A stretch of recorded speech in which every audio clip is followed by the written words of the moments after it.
በሽታዎች በምዕራባውያን ላብራቶሪዎች እየተፈበረኩ ለሰውም እየተሰጡ በሰውም እየተሞከሩ ነው የሚለው ይገኝበታል።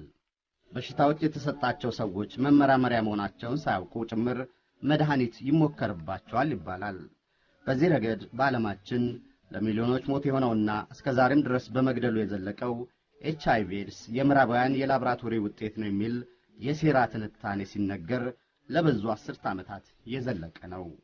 በቅርቡ በተለይ በምዕራብ አፍሪካ የተከሰተው ኢቦላም ከዚሁ የሴራ ትንታኔ አላመለጠም።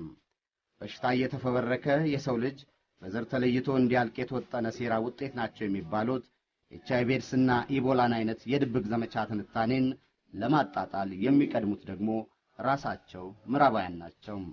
ለምን ኤችአይቪ ኤድስ በብዛት ጥቁርና ቢጫ የሚባሉትን የእስያ ዝርያዎችን ቀጠፈ ለሚለው ተጠየቅ ይመልሱት ባይኖራቸውም ከሁሉ በላይ ግን ይደብቁት ያልተቻላቸው በተጨባጭ መረጃዎች የተረጋገጡ የሰው ልጅ የበሽታ መሞከሪያና የመድኃኒት መፈተሻ ያደረጉባቸው የበዙ ምርምር የሚል ስም የተሰጣቸው ዘግናኝ ኃጢአቶች መፈጸማቸውን ማስተባበል ያለመቻላቸው ነው ሐቁም።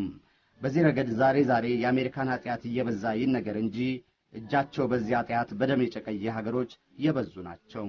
ምርምር ተብየውን የሚያደርጉት ደግሞ የሞት ዶክተሮች ይባላሉ።